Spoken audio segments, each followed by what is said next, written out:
Hola chicos, espero que se encuentren todos muy bien. Bueno, vamos a iniciar con la clase de hoy. Primero quiero hacer algunos anuncios. Recuerden que en mediación virtual ya tienen habilitado desde el día de ayer el quiz número 3 y este quiz se cierra el domingo. También para la próxima semana tomen en cuenta que tienen el informe de avance del proyecto final. En ese enlace que les coloco ahí, deben colocar tanto el documento escrito como la presentación.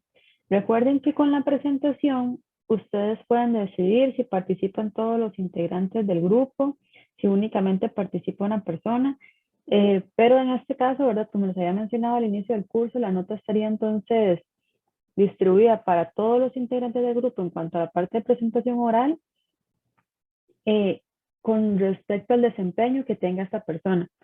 También tienen la tarea número 3 para ese día. Ya algunos me han hecho consultas sobre los coeficientes que yo les dije que les podía confirmar si los valores a los que habían llegado estaban correctos. Bueno, todavía faltan algunos otros que me los envíen por aquellos si, ¿verdad?, quieren aprovechar esa opción para estar seguro de los cálculos que están haciendo. Ok, eso en cuanto a mediación virtual. También quiero hacerles la revisión de la tarea número 2. Entonces, con respecto a esa solución de la tarea número 2, en el primer problema, la primera parte lo que nos pedía era determinar el valor del coeficiente A. Entonces, haciendo uso, ¿verdad? Desde la definición, podemos llegar y a partir de igualar las fórmulas para cada uno de los compuestos, podíamos llegar a determinar, ¿verdad?, que el coeficiente A tenía un valor de 0,356. Igualmente, si ustedes no llegaron a este valor, no les iba a perjudicar para los otros incisos, dado que el inciso B eh, era independiente del valor que usted hubiera obtenido en el inciso A. Entonces, para el inciso B había que demostrar formalmente la existencia o no de un azeótropo. Entonces, recordemos que para demostrar formalmente la existencia o no de un azeótropo, lo que teníamos que hacer era evaluar el sistema cuando la fracción molar en fase líquida del componente 1 era igual a 0 y también cuando era igual a 1. Entonces, acá está el valor al cual se llega cuando uno lo evalúa en x1, 0, y este es el otro valor cuando se evalúa en x1 igual a 1. Entonces, ¿qué era lo importante acá? Recordemos que como hay un número que es menor y otro que es mayor a la unidad, podíamos demostrar que existía un azeótropo. En cuanto a la composición del azeótropo, lo que hacíamos entonces era determinar, igualando la expresión a 1, cuál iba a ser ese valor de x1, ¿verdad? Resolviendo ese sistema y se llegaba a que era 0,387. En ese momento, ¿verdad? Tanto la fracción molar en fase líquida como la fracción molar en fase vapor, recuerde que son iguales. Entonces, en realidad no hace falta realizar ningún cálculo. Ustedes ya pueden determinar de una vez o decir de una vez cuánto es ese Y1. Y la tercera parte era saber cuál era la presión. Entonces, ya teníamos la composición del azeótropo, sabíamos la parte de los coeficientes de actividad, también la presión de saturación de cada uno, y entonces así llegábamos a que era de 71,96 kilopascales. Con respecto al problema número 2, aquí teníamos una mezcla compuesta por tres componentes, tetracloruro de carbono, benceno y estraditrilo. Nos daban la composición global de cada uno de los componentes y nos decían que el equilibrio se alcanzaba a 60 grados y 54,7 kilopascales. Había que determinar la presión de burbuja y la presión de rocío de esa mezcla bajo las condiciones mencionadas. Entonces aquí era nada más prácticamente que hacer uso, ¿verdad?, de la definición de la presión de burbuja y de la fórmula, ¿verdad?, que define la presión de rocío. Entonces, de presión de burbuja llegábamos a un valor de 54,99 kilopascales y para la presión de rocío llegamos a un valor de 54,62 kilopascales. Con respecto al inciso B, nos decía que qué fracción de la alimentación se vaporizaba. Entonces, tenemos que lo podemos hacer de esta forma. Lo que yo hago es poner cada uno de los componentes, cuál es la composición molar global, cuál es la presión de saturación y cuál es esa KI, ¿verdad? Entonces, recordemos que lo que hice fue nada más este 1 que está acá representa este 1 de acá y este 2 representa este 2 de acá. Entonces se saca la presión de saturación para cada uno de los componentes y luego esa presión de saturación es dividida entre la presión que me estaban dando del sistema y así puedo obtener cada uno de estos valores. Luego lo que hacemos es aplicar la definición, ¿verdad? O la fórmula que ya les había explicado cómo era que llegábamos a ella. Y entonces, como tenemos tres componentes, nada más poníamos a sumar esos tres. Y así ya sabíamos X1, K1, perdón, Z1, K1, Z2, K2, Z3, K3 y también K1, K2, K3. Lo único que nos hace falta de ahí por determinar en realidad es SV, que sería lo que nos están preguntando, y se llega que es 0,74. Ahí ese valor puede variar un poquitito dependiendo de cuántos decimales ustedes hayan usado para las demás cosas. Una vez que ya nosotros sabemos SV, entonces iba a ser bastante sencillo poder determinar entonces cuánto es YI y cuánto es XY. Entonces YI se calcula como lo pongo aquí con esta fórmula en 3. Entonces hago la demostración aquí únicamente para el caso del primer componente y nada más aplico, ¿verdad? Que se utiliza el mismo procedimiento para determinar las otras dos condiciones. Y para el caso de determinar XY, si ya conocemos KI y Y, en realidad podemos usar esta fórmula que es bastante sencilla y así podríamos averiguar cada uno de las fracciones molares en la fase líquida. En cuanto al enriquecimiento, ¿verdad? Aquí bueno, en algunos resultados la diferencia entre la composición molar global y las otras no son muy, no difieren bastante, pero sí se puede ver al menos una tendencia. Entonces, en el caso de la primera, el enriquecimiento se estaba dando para la fase vapor. En el caso de la segunda sustancia, el enriquecimiento más bien se estaba dando hacia la fase líquida.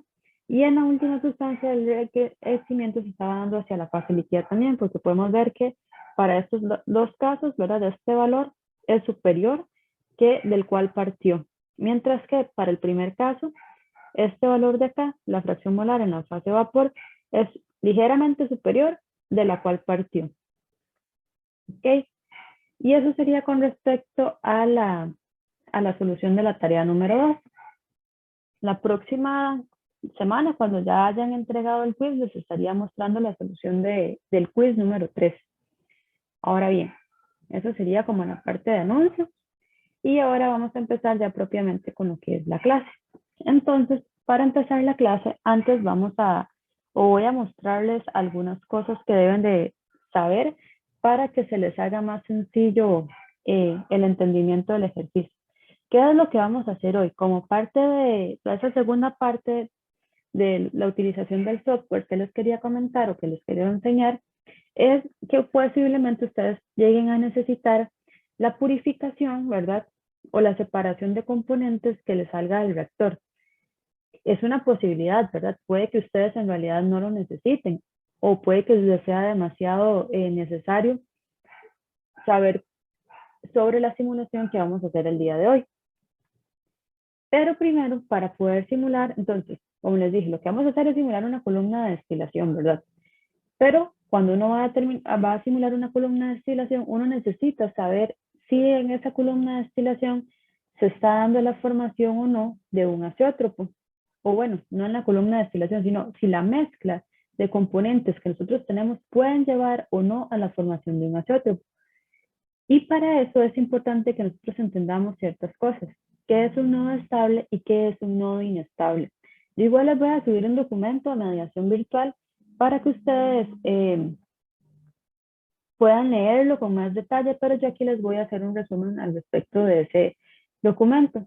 Básicamente un nodo estable es aquel en el cual una vez trazadas la tendencia a la cual irían las líneas de potencial, todas convergen en ese mismo punto, mientras que un nodo inestable es cuando, por ejemplo, una fuerza de potencial está saliendo y otra, por ejemplo, está entrando o algunas veces las dos están saliendo. Entonces, básicamente podemos definirlo así, pero yo sé que muchas veces eso queda como un poco confuso, entonces es mejor siempre ver las cosas a través de un ejemplo. Aquí en este primer sistema que yo les coloco, vemos que nos dicen que tenemos la curva de residuos de un sistema ternario. Y me dicen que tiene un azeótropo, ¿verdad? ¿Qué es lo que está pasando acá? Recordemos que cuando nosotros teníamos y hacíamos antes eh, los diagramas, ¿verdad? Para determinación de azeótropos y esas cosas, ¿cómo era básicamente que se veía? Recuerden que en una presentación yo les había mostrado un grafiquito, como así, en el cual teníamos una mezcla binaria. Entonces, en esa mezcla binaria, por ejemplo, se podía ver como que venía una curva que en algún momento tocaba a otra curva. Entonces, en ese momento uno decía, ok, tenemos un azeótropo. ¿Qué es lo que pasa? Que nosotros siempre lo veíamos para mezclas binarias. Nunca lo vimos cómo se vería este gráfico para una mezcla que es ternaria. Entonces, ¿qué es lo que estamos haciendo? Nada más estamos haciendo la traslación de este gráfico, ¿verdad? Que podría ser entendido que es para una mezcla binaria, a este otro que ya es para una mezcla ternaria.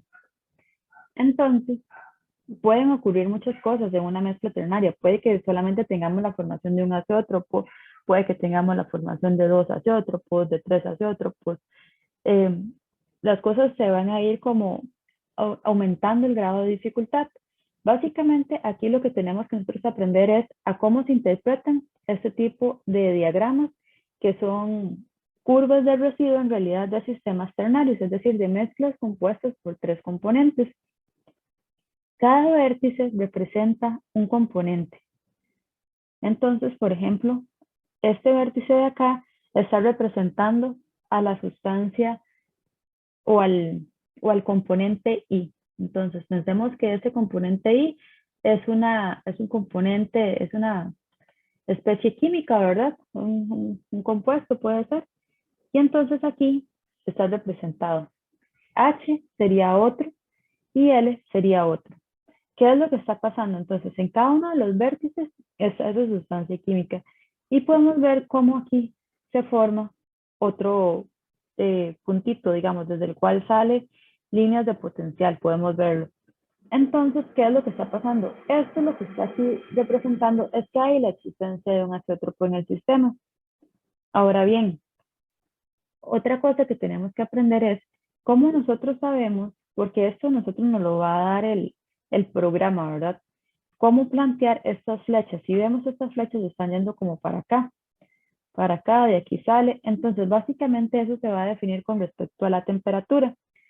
Las líneas siempre van a ir de menor a mayor temperatura. Entonces, pensando en que tienen que ir de menor a mayor temperatura, estaríamos pensando, por ejemplo, que este compuesto, ¿verdad?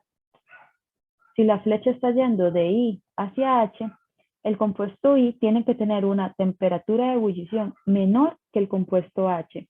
Es decir, por ejemplo, la temperatura de ebullición de I podríamos decir que es 56 grados. Y que la temperatura entonces de ebullición de H sería igual, por ejemplo, a 80 grados. Ahora, cuando nosotros comparamos H y L, nos estamos dando cuenta que hay, ¿verdad?, la formación de un azeótropo antes. Y vemos que aquí la línea, ¿verdad?, sale de A hacia H. ¿Qué quiere decir eso? Que el azeótropo A que se está formando acá, que se está comportando como si fuera una sustancia pura, posee una temperatura de ebullición menor que 80. Entonces, por ejemplo, por poner una temperatura, podríamos decir que la temperatura de ebullición de ese azeótropo es de 66 grados, de forma tal que me permita definir, ¿verdad?, que esta flecha vaya para allá. Esto nos permitió definir que esta flecha iba para allá. Ok. Ahora, si comparamos A con L, podemos observar cómo la flecha, ¿verdad?, sale de A hacia L. ¿Qué quiere decir eso? Que A tiene que tener una temperatura de ebullición inferior que L. Entonces, podríamos estar pensando entonces que L tiene una temperatura de ebullición de 70 grados. Entonces, ahora, bueno, vamos a tener que modificar esa temperatura, porque si vemos, la que habíamos puesto es 56. Esto avanza para allá. Quiere decir que este tiene que tener una temperatura de ebullición menor que este otro. Es decir, que el compuesto L tiene que tener una temperatura de ebullición menor que el compuesto I. Entonces, para que nos quede cumpliéndose todo, podemos decir, por ejemplo, que la temperatura de ebullición de este compuesto es de 75. Ahora sí, entonces, de forma tal que esta temperatura de ebullición del compuesto I es inferior que la del compuesto H, por lo tanto es normal que la flechita vaya apuntando hacia el compuesto H. Luego que el compuesto L tiene una temperatura de ebullición menor que el compuesto I, A menor que L y A menor que H. Entonces, estas temperaturas igual, ¿verdad? Hoy que yo estoy utilizando son temperaturas, nada más para que ustedes entiendan la lógica de cómo es que yo puedo definir cada una de estas flechas, ¿verdad? Hacia qué dirección van a ir. No significa que sea viable, ¿verdad? Separar esta mezcla con puntos de ebullición tan cercanos ni que estas sustancias existan en la realidad, ¿verdad? Es únicamente con fines de que ustedes entiendan cómo es que se definen estas flechas. Ahora, vamos a ver que nosotros en el ejercicio lo que queremos es separar una mezcla ternaria que está compuesta por bueno, obviamente ahora por tres componentes. Esas tres sustancias son benceno, acetona y ciclohexano. Específicamente se tiene un 64% de moles de acetona, un 18% en moles de benceno y el restante en moles de ciclohexano. Entonces, tenemos esa mezcla que está compuesta, tal cual aquí lo dice, ¿verdad? Por benceno, acetona y ciclohexano. Cuando nosotros hagamos esta curva de residuos, ¿verdad? Que esa curva de residuos, como les dije, lo que nos permite es ver o la utilizamos, ¿verdad? Es una forma en la que podemos utilizar esta curva de residuos, es para saber dónde están los azeótropos. Entonces, otra cosa que tienen que aprender es cómo se lee bien este gráfico, ¿verdad? Ahora, vemos que es un triángulo, entonces cuando tiene esta forma característica ya sabemos que va a ser una mezcla ternaria. Primero enfoquémonos en cómo vamos a ubicar cada uno de los vértices, porque si ustedes ven aquí, yo les había señalado cada una de las sustancias en cada uno de los vértices del triángulo. Más bien acá lo que nos etiquetan en el programa es el eje. Entonces, aquí nos dicen que este es el porcentaje en mol de acetona, que este otro es el porcentaje en mol de benceno, mientras que este otro eje es el porcentaje en mol de ciclohexano. Entonces, lo que tenemos nosotros que aprender es, este eje, por ejemplo, que está acá, que representa el porcentaje mol de acetona, va de 0, 20, 30, 40, 50, 60, 70, 80, 90. Entonces, es de esperar que el 100, ¿verdad? Va a estar aquí. Es decir, este vértice que está acá representa el 100% de acetona. ¿Ok? Entonces, este eje que está acá, porque esto muchas veces uno puede confundirse fácilmente. Y ustedes tienen que saber identificar puntos dentro de estas gráficas. Entonces, esta línea que está acá es el eje que va a representar el porcentaje en mol de acetona, donde este vértice va a ser el 100% de acetona. Y va a estar guiado por estas líneas, por las líneas que son horizontales. Es decir, si ustedes le dicen que, por ejemplo, la alimentación tiene una composición de un 90% de acetona, ustedes saben que tienen que venir a colocar el valor en alguna parte de esta línea. ¿Qué tan a la izquierda o qué tan a la derecha? Va a depender de la composición de las otras sustancias, pero definitivamente tiene que estar sobre esta horizontal. ¿Por qué sobre esta horizontal? Porque esa es la horizontal que representa el 90% de acetona. O si les hubieran dicho, la alimentación posee un porcentaje en fracción mol de un 40%. Definitivamente tiene que estar sobre esta línea horizontal, ¿verdad? Como les menciono, qué tan a la derecha o qué tan a la izquierda va a estar depende de la composición de las otras. Pero, por ejemplo, yo les mencioné a ustedes que nuestro ejercicio dice que nuestra alimentación posee la siguiente composición. Lo que nos decían era que esa composición, esa alimentación, perdón, correspondía de un 64% de acetona, un 18% de benceno y el restante, que sería un 18% de ciclohexano. ¿Ok? Esa es la composición de nuestra alimentación. Entonces, ¿esto qué significa? Ah, ok, yo sé que es un 64% de acetona. Ya sabemos que este es el eje de acetona. Entonces, 64% estaría como entre 60 y 70, ¿verdad? Estaría como por aquí. Entonces, yo sé que yo tengo que moverme horizontalmente o que ese punto va a estar localizado horizontalmente sobre esta línea horizontal imaginaria que estaríamos trazando, ¿verdad? Ahorita vamos a ver que justamente es este puntito que está acá, pero ¿cómo sabemos que va justamente ahí? Lo vamos a tener que definir con la composición de alguno de los otros. Ahora,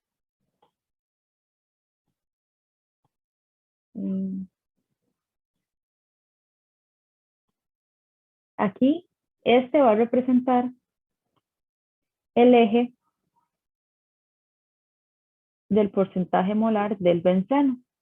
Entonces, aquí vemos que viene 10, 20, 30, 40, 50, 60, 70, 80, 90. Entonces, acá nosotros estaríamos teniendo el 100% de benceno. Entonces, vea cómo hay que tener mucho cuidado porque este vértice de acá es el 100% para el benceno, pero es a su vez el 0% para la acetona.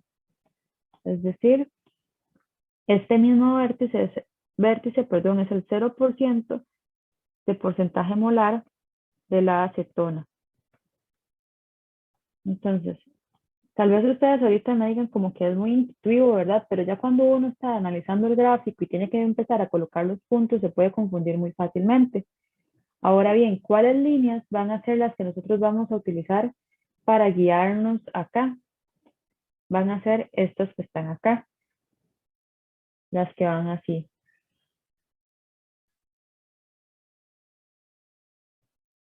Es decir, si ustedes les dicen que nuestro sistema tiene un 50% de benceno, ustedes saben que van a tener que avanzar sobre esta línea. Qué tan arriba o qué tan abajo vamos a ponerla va a depender de la composición de las otras sustancias, pero saben que definitivamente tienen que avanzar sobre esta línea punteada que vemos acá. Si les dijeran, la alimentación tiene un 20% de benceno, ok, entonces avancen sobre esta que está acá. Ok. Y recuerden que entonces este otro vértice de acá representa el 0% de benceno.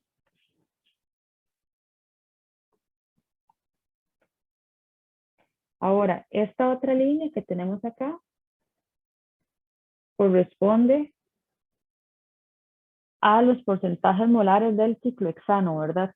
Entonces, esa línea que está ahí, que representa los porcentajes molares del ciclohexano, estaríamos teniendo que aquí tendríamos 0% de ciclohexano, 10, 20, 30, 40, 50, 60, 70, 80, 90. Y este vértice representaría el 100% para el ciclohexano. Ahora, ¿qué líneas vamos a tener nosotros que guiarnos? Van a ser estas, ¿verdad?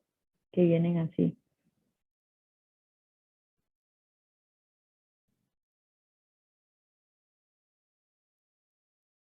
¿Ok?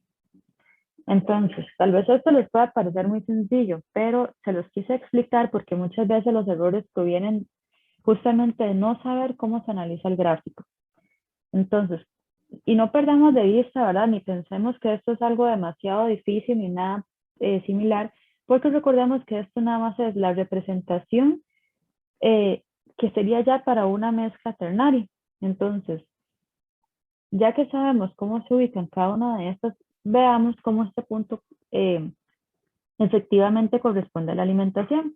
Dice que tenemos un 64% de acetona. Entonces, nosotros sabemos que la acetona la buscamos en este eje, ¿verdad?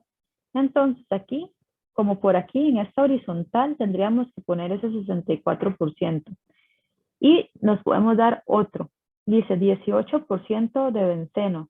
Entonces, si este es el gráfico del benceno, un 18% estaría entre 10 y 20, ¿verdad? O sea, estaría como por acá avanzando en diagonal. Entonces, si yo avanzo en diagonal, llego justamente a ese punto. Entonces, aquí era 64% de acetona de forma horizontal y 18% de benceno en forma diagonal.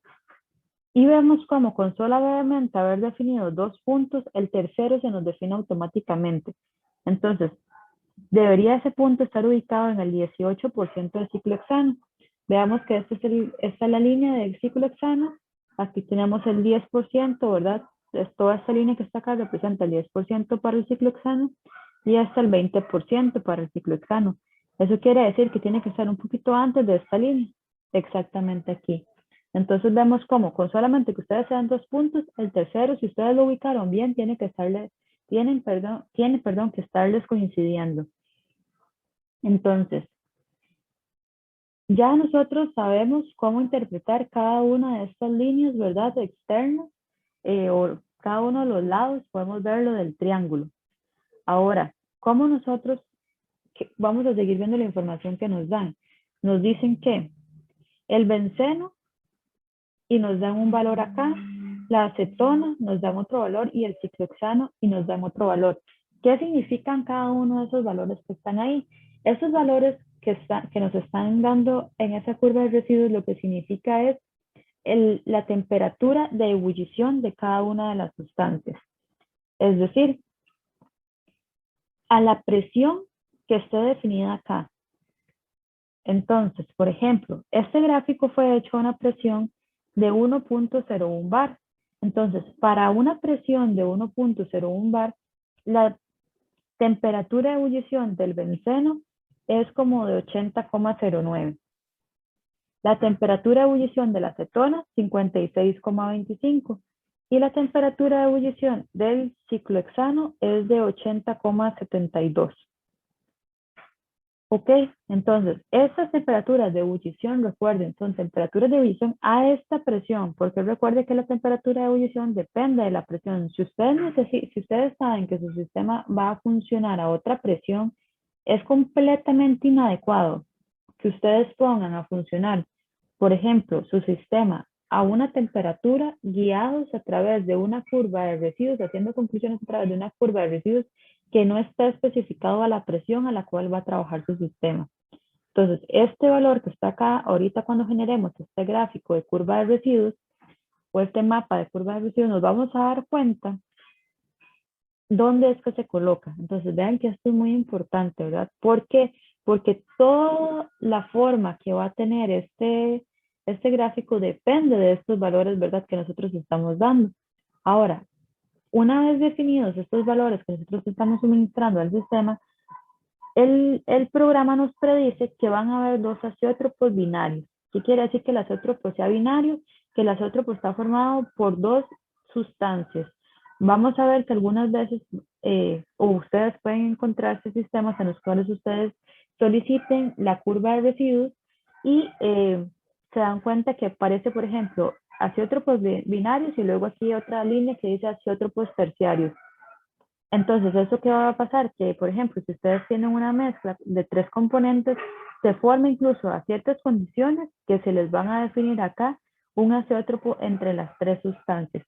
Ahora bien, recordemos que un azeótropo o el problema de que se nos formen azeótropos en un sistema es que eso no lo podemos nosotros separar. ¿Por qué nosotros no podemos separar un azeótropo? Porque se comportan, ¿verdad? Como si fueran una sustancia pura. Nada más déjenme un momento para que en la grabación no les quede como este cuadrito que creo que les quita mucho espacio. Ok, creo que ahí.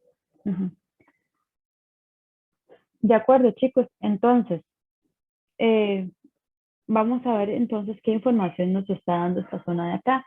Aquí básicamente lo que nos está diciendo es que hay un azeótropo entre la acetona y el ciclohexano. Y nos da como el icono por el cual está representado. Entonces, ese azeótropo, ¿verdad?, que estamos teniendo aquí, está aquí. ¿Qué nos va a dar también? La composición. Nos dice, está específicamente a 76,1% del primero, es decir, de acetona. Vean cómo efectivamente, como por ahí, es el 76% de la acetona. Y a un 23,9% de ciclohexano. Entonces vean que aquí está el 20, aquí está el 30, que es como el 23 del ciclohexano. Y nos dice que ese acétropo binario ocurre a una temperatura de 53,85. Entonces, ¿qué otra información nos da? Que ese acétropo o la temperatura, ¿verdad?, es de 53,85.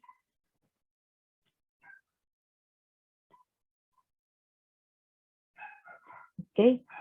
Y aquí tenemos también otro azeótropo, ¿verdad? Ese otro azeótropo que tenemos es entre el benceno y el ciclohexano, que está acá. Entonces, ¿qué es lo que nos está diciendo básicamente? Que de benceno está ocurriendo a los 54,6. Entonces, aquí tenemos el 50, el 60, aquí, ¿verdad? Sí, el 54,6 para el benceno y a 45,4 de ciclohexano. Entonces vemos aquí cómo aquí está el 40, aquí está el 50, entonces por aquí es de esperar que esté ese 45,4 y nos dan también la temperatura. Entonces, dice que es de 77,62. ¿Ok? Entonces nosotros también sabíamos que la temperatura de ebullición de la acetona era de 56,25, ¿verdad? Pero creo que mejor me lo voy a llevar para otro gráfico. Voy a sacar voy a copiar todo esto. Vamos a ver si me funciona. Y llevármelo para otra hoja para copiar.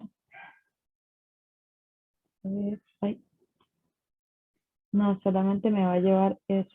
Pero entonces no importa, vamos a hacer como una captura de pantalla.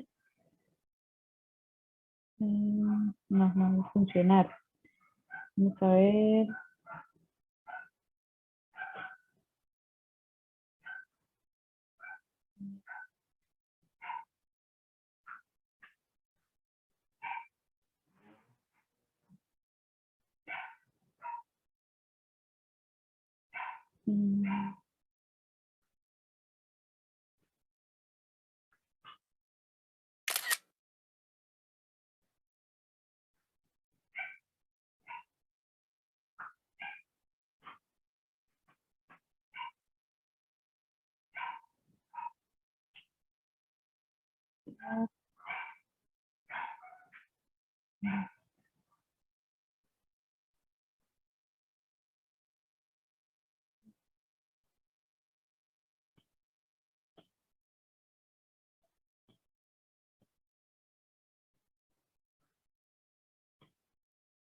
Ok, aquí lo tenemos ya.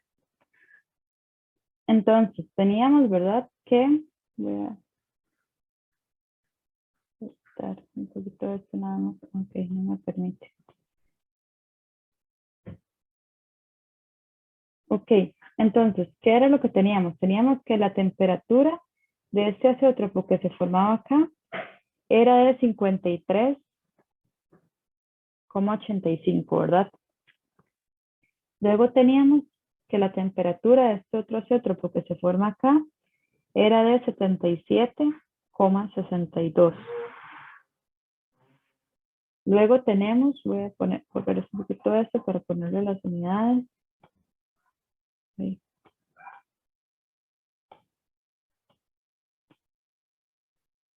Luego tenemos que la temperatura de este otro sistema que está acá, o bueno, de esto que representaría, recuerden que hace rato se representaba el 100% para la acetona. Entonces, la temperatura que tenemos que colocar ahí es la temperatura de ebullición de la acetona, ¿verdad?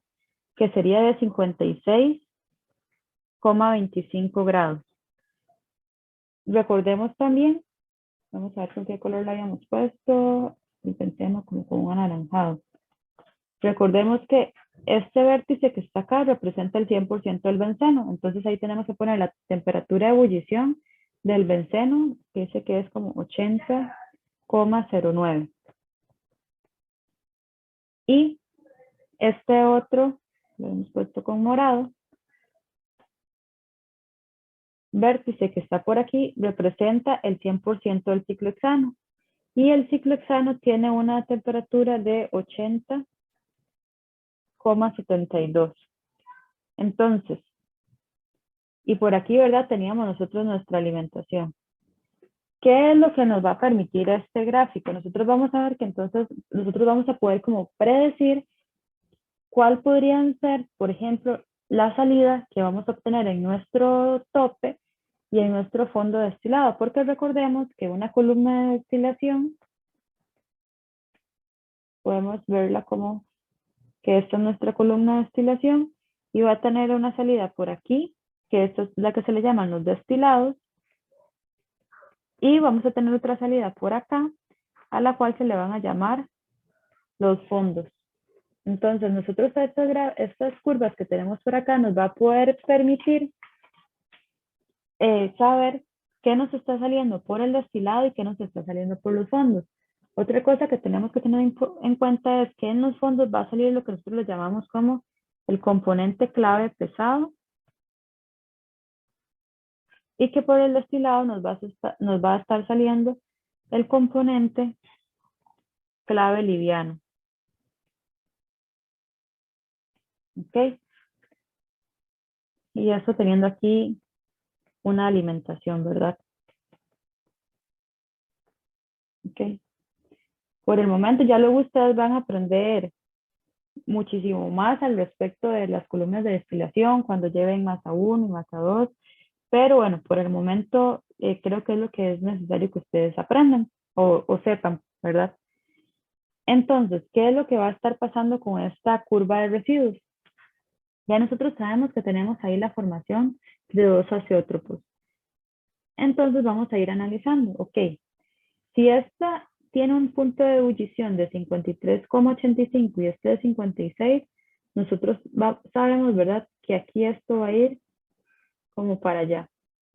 Esto nos va a permitir también identificar los nodos estables y los nodos inestables, ¿verdad? Luego, si comparamos 56,25 contra 80,09, nosotros sabemos que definitivamente eso va a ir hacia allá. Luego, si vemos 77 contra 80, va a ir hacia allá. Si comparamos 77 contra 80, va a ir hacia allá. Si comparamos 54 con 80, 53,85 con 80,72, va a ir hacia allá. Entonces, también nosotros podemos hacer la comparación entre ambos azeótropos. Vemos que por aquí está un azeótropo que se nos cae como aquí con este otro azeótropo. Entonces, aquí la tendencia estaría yéndose para acá, ¿verdad? De 56 hacia acá. Entonces, digamos que si pudiéramos tener algo así, para ahí estaría yendo ese sistema. Entonces, ¿por qué es importante saber esto? Porque esto nos va a poder saber qué podemos pretender nosotros tener. Por ejemplo, si estamos alimentando una columna de destilación con una composición de alimentación que está por aquí, ¿verdad? Que ya habíamos visto cómo habíamos definido este punto, ¿verdad? Anteriormente acá, de la alimentación. ¿Qué podemos nosotros pretender? Ok, nosotros podemos pretender que tengamos, voy a apuntarlo mejor con rojo, un sistema que se me va a ir aquí y, por ejemplo, para acá.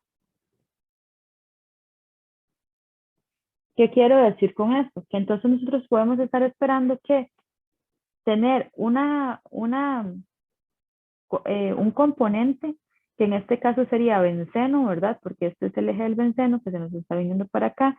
Entonces podríamos tener una de las corrientes, cuando llamo corrientes es alguna de estas dos, que va a ser rica en benceno y otra que va a ser rica en ¿qué? En lo que estaba acá. ¿Y qué es esto? Un azeótropo. Es decir, yo no puedo pretender a través de estas curvas, ¿verdad? De potencial que estoy viendo, llegar a, con una alimentación que esté acá, llegar a decir, no, es que yo quiero tener acetona pura. Es imposible, porque para que yo tuviera acetona pura, este diagrama tendría que tener estas flechas, en lugar de tenerlas así, tenerlas como que se me vengan para acá, ¿verdad? Hacia el lado de la acetona, para yo poder pretender recuperar desde ahí acetona. Pero a través de, si yo tengo una alimentación que está acá, lo único que yo puedo llegar, ¿verdad?, a pretender es a obtener benceno puro y por el otro lado un azeótropo. Ahora, ¿cómo sé yo qué voy a recuperar por los fondos y qué voy a recuperar por los destilados? Recuerde que les dijimos, los fondos son el componente clave pesado. Entonces, si nosotros vemos el punto de ebullición del benceno y el punto de ebullición del azeótropo, el punto de ebullición del benceno es superior que el del azeótropo. Entonces, ese sería el componente clave pesado.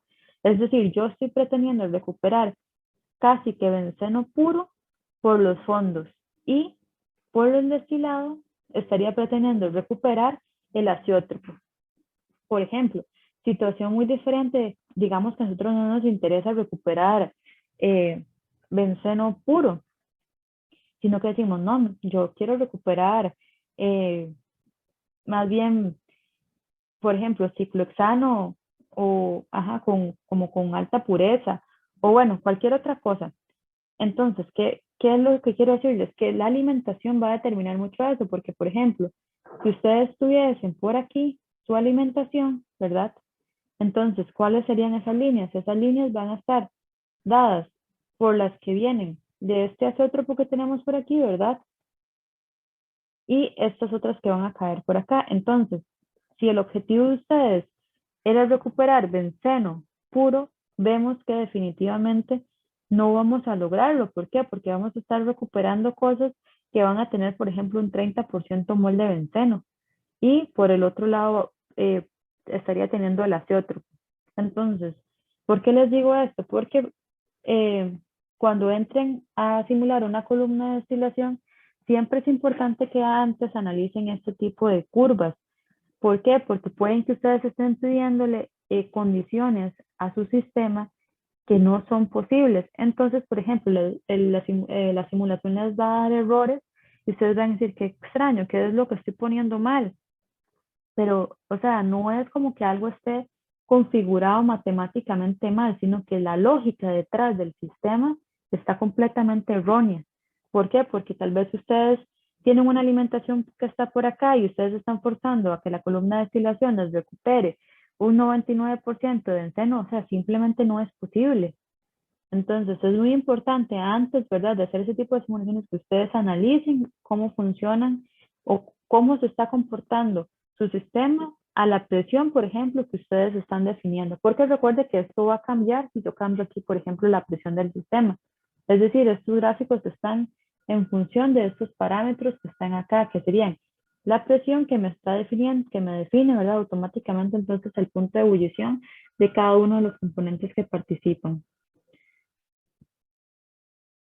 Entonces, yo creo que ya con esta explicación eh, les va a quedar bastante claro. Es importante, ¿verdad?, que ustedes sepan definir muy bien de esto. Y bueno, les adelanto de una vez, de esto vamos a tener un quiz en el cual, por ejemplo, les voy a dar que ustedes composiciones y que ustedes sean capaces de colocar correctamente el punto, ¿verdad?, de alimentación en donde corresponda. Y también les voy a dar, por ejemplo, situaciones y decirles, ok, si la alimentación es esta, es posible llegar a recuperar un alto porcentaje de acetona casi que pura. Entonces, que ustedes sepan responderme sí o no. Entonces, va a haber un quiz, ¿verdad? Como les digo, eh, ligado a esto que estamos viendo. Y también va a haber una tarea. Ok, entonces nada más denme un momento para pasarme a la computadora para eh, que iniciamos con la simulación.